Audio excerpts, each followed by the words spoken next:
So we talk a lot about being present, right? Really understanding. And you literally just painted a picture of it. Is coming into Dallas, weather, whatever. Nobody is really present in the moment. They're probably thinking about, okay, hey, what I got to do when I'm getting to this place, or hey, what I've got the rest of the weekend, or what I've got, next week, this project that I've got to do. And that's one thing and the three of us collectively, we talk about and we struggle with, because we're always thinking about what are we working for? We're working for that. We're going to this.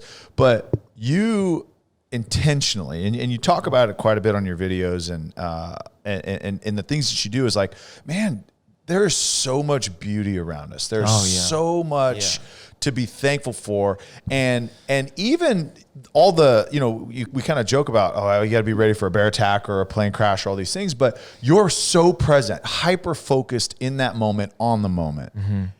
And tell us what that does in having that ability, but then also the perspective when you do come to, and I'll call it civilian life or normal, living at home and being able to go to the grocery store, the perspective shift that you have and the appreciation for life. Well, it's like, being in this room, for instance, right, where this is pretty controlled scenario, but there's a lot of really, if we were forced to spend the whole day in here, all of us have other things going on or whatever. And, like the young man that's producing the show, like I didn't get to meet him or figure out what, like he has his jam. Yeah. So he's an individual, right? So like there's something interesting in his brain right now that I could probably draw from, but I'm not maybe going to get the opportunity to learn from him, or like, some of your decor and like whatever, just the cameras, like really getting to know one another. Like there's a lot of things that if we were forced, like if somebody came and locked the door and said, hey, you 5 idiots are in here for 5 days. Like at the end of those 5 days, we'd be like, yeah, all of us got to watch all of us pee and poop right over there in that corner. Right. And we all talked about, literally, we took it, you guys are asking me about sensational things that happened in my life, but there's a lot of things that weren't sensational that happened in my life. But we would get to sit in here and talk about all the sensational and unsensational things that all of us have experienced. Yeah. And we'd really get to know one another. It would be a connection that wouldn't fray or break probably for a very long time. None of us, well, you got gentlemen are friends, but none of us are necessarily like truly friends as of yet or whatever. Like we're getting to know one another, but there's something to be won by having that presence, and then coming back from the wilderness, you almost feel sorry for people. And I think about this too. I think about this with like Green Berets and Delta guys and Navy SEALs. Like they come back and they must be like, I want to shoot all of you in the head. Like this has got to be, you guys don't even know what living is. Right. Like I just got done hiking through the mountains while getting shot at, rockets shot at me, airplanes shooting at me, rescuing people in country, rescuing Americans in country.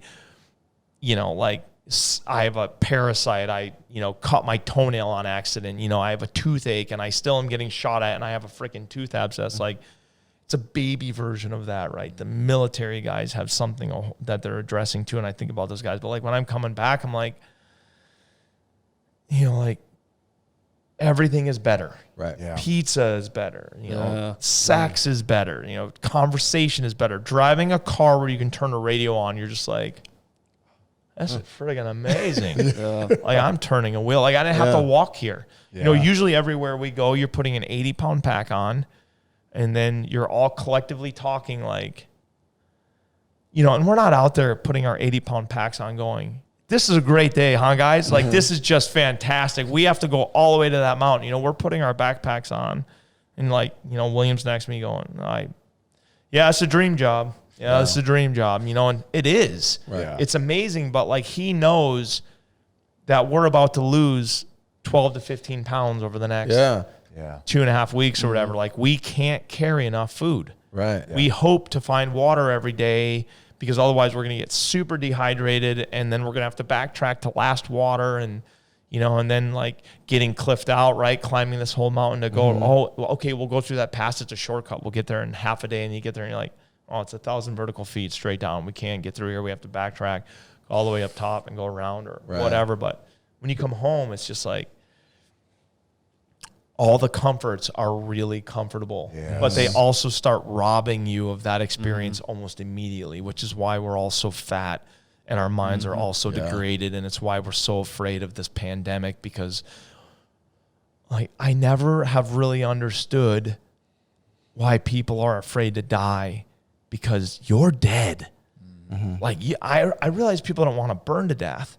And I realize you don't want to get hit by a car or get knifed in a back alley. I get it. Like, I understand that. But once you're dead, you're dead. So you might as well, like, literally one of my favorite quotes, and I've heard it before, but I just read it the other day that you guys have all heard, I'm sure. Like, every man and woman has 2 lives, right?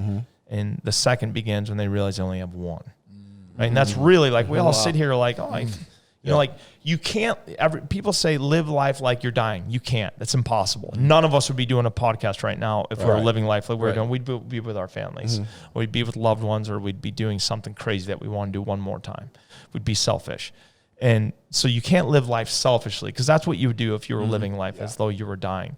But you can live life to the fullest. So rather than, like, we could have very easily done this over the phone. I didn't want to do this over the phone. I didn't want to do this over Zoom. I wanted to shake your hand. I wanted to come to the studio. I want to see it. So my crew flies in tomorrow afternoon. So I wanted to fly in a day early. I was in Colorado yesterday. So I flew home. I was home for a minute, literally got up this morning at 4:30, drove to the airport. But this is worth it to me, because this experience is better than us hopping on a Zoom call. Absolutely. And I wanted to earn this day and just do this, and then seeing the gnarly storms. Like, I was literally driving here. I was like, if I don't die in this, it's going to be a funny little story. And talk to us about what your son, you mentioned something when you walked in about your son. He had a dream. Yeah, he's been dreaming that I'm gonna die on a trip. So he's 5, and he's been getting upset and just dreaming that I'm gonna die. And so I was with him yesterday, and I just said, I'm going to Dallas, buddy. And I just came home from Colorado, and I was like, I'm going to Dallas, buddy. And he's like, are you gonna come home? And I was like, I promise you that I'm always gonna fight like hell to come home. I can't guarantee you I'm coming home, because Daddy has a dangerous job, but I'm gonna fight like hell to come home every time.